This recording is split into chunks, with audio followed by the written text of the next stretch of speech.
way, sir. Shame on the police. There was a lot of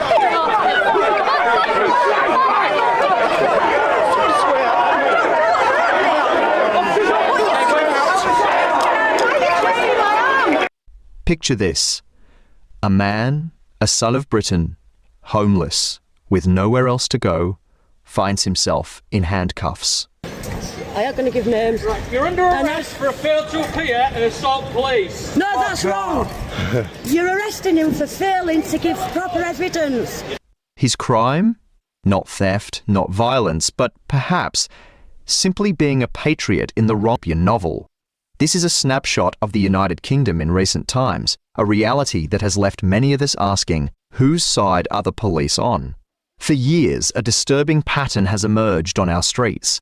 We've seen British patriots, men and women who love their country, being systematically targeted, arrested, and silenced. Meanwhile, the very fabric of our society feels like it's being torn apart by chaos our institutions seem unwilling to confront.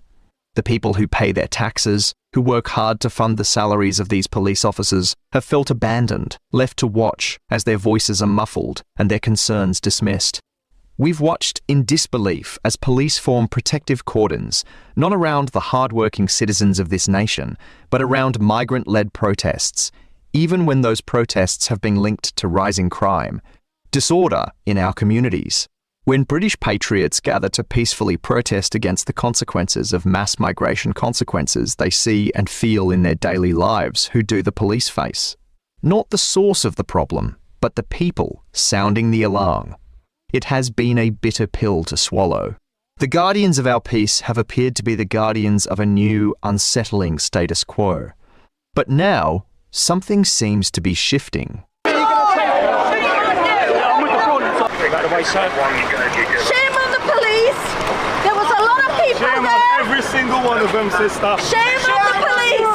Every single one of them are a disgrace. You need to take your uniform off and find another job. I'm sure you're capable of another job.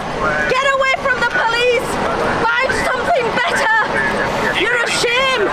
You're a shame arresting.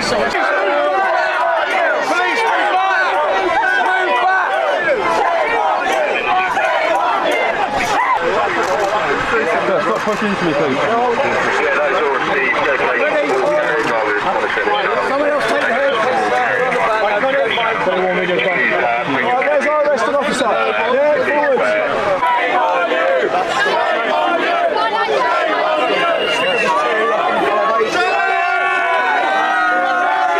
Welcome back to the channel. Today we're diving into one of the most controversial and emotionally charged issues facing Britain today.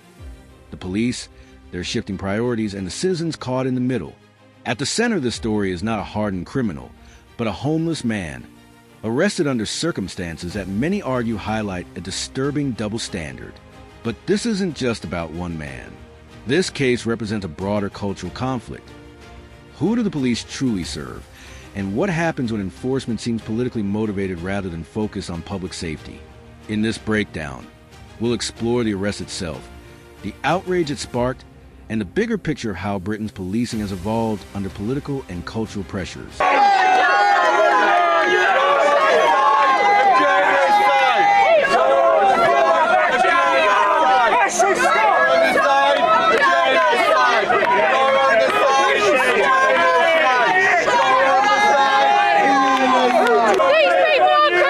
The political winds are changing, and with them, perhaps, the directives handed down to our police forces.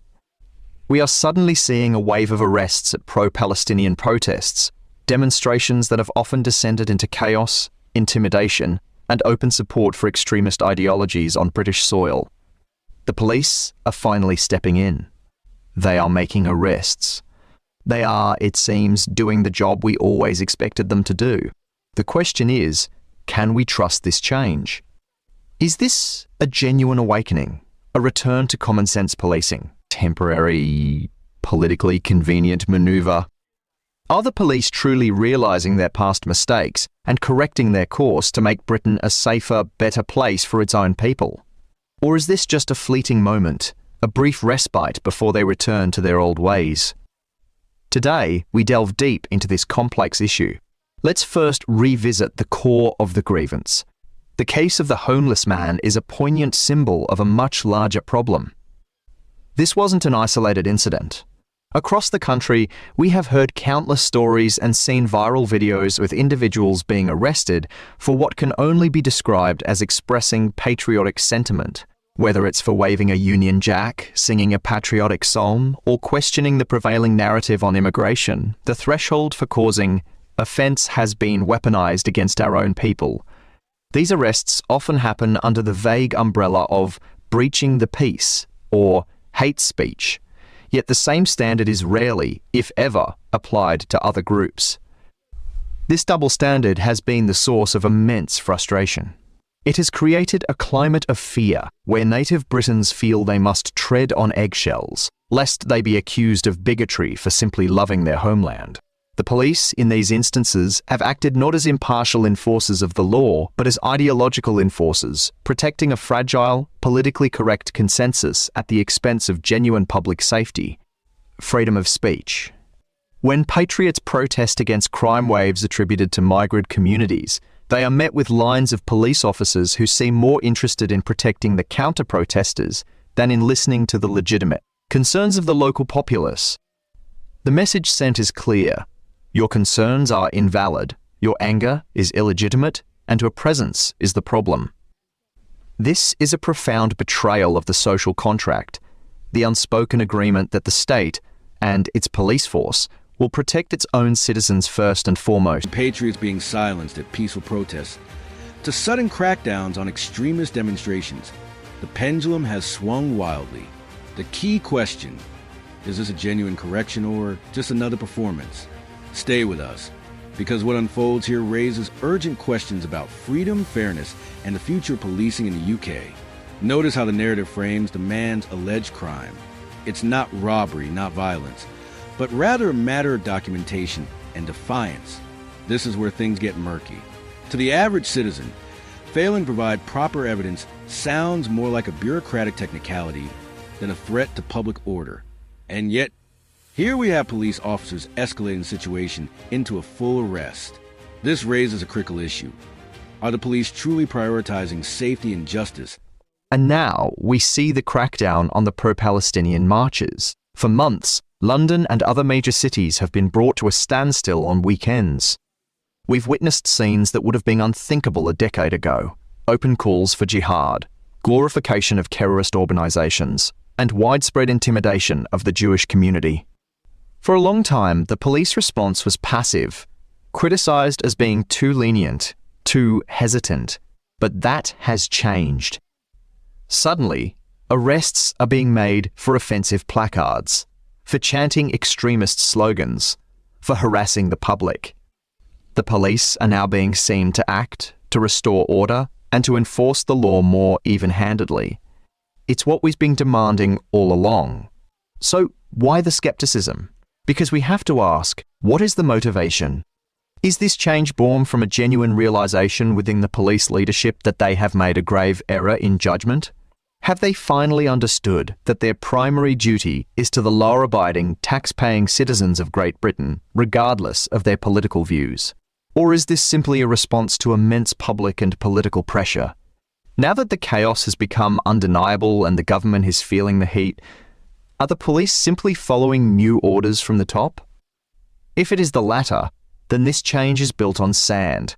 It will last only as long as the political winds blow in this direction.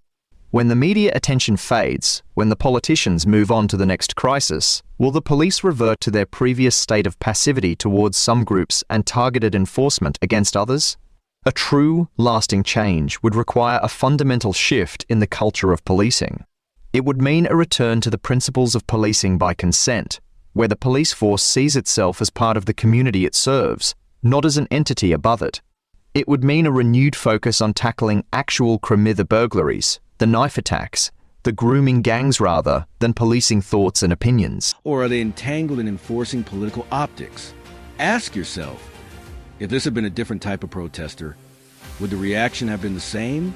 This heated exchange, where citizens shout shame on the police, captures a raw moment of disillusionment. Public trust is fragile, And once people believe law enforcement no longer represents them, the relationship between citizen and state begins to fracture. The passion here isn't just about one arrest. It's about years of perceived betrayal. Imagine working hard, paying taxes, and then feeling your own institutions treat you as the enemy while ignoring the problems you fear most. That disconnect is a spark that fuels movements, protests, and escalating resentment toward authority. Now we see a sudden pivot. Arrests at pro-Palestinian demonstrations. For months, these marches have been criticized for harboring extremist rhetoric. It would mean treating every citizen equally under the law, where a patriot waving a flag is afforded the same rights as any other protester. So, are the police making Britain better? The jury is still out. The recent actions are a welcome step in the right direction, but they are just that, steps. The journey back to a trusted, respected, and effective police force is a long one. They have a mountain of trust to rebuild with the very people they are sworn to protect. We must remain vigilant, we must continue to hold them to account, and we must demand that this new approach is not just... Police had largely held back. The timing of their crackdown now is fascinating. Is this proof of lessons learned, or evidence that enforcement only arrives once political winds shift? This is a turning point moment. The same public who felt abandoned by the police are now watching officers step in. But the lingering skepticism remains. Is this truly about justice or about optics and damage control under mounting pressure? The mention of the homeless man as a symbol is incredibly powerful. He represents not just personal misfortune, but the vulnerability of everyday citizens to uneven policing. Arrest for patriotism, waving a flag, singing a national song, sound absurd when contrasted with the leniency shown elsewhere. That imbalance is the heart of public outrage. Laws must be applied consistently, or else they risk becoming political tools. If the threshold for hate speech or breach of peace depends on who is speaking, then freedom of expression itself becomes conditional. And that's a very dangerous precedent. The description of pro-Palestinian marches is striking. Open calls for jihad, intimidation, and glorification of terrorism. These are not small allegations. They represent real threats to public safety. And yet, for so long, police restraint fueled accusations of bias.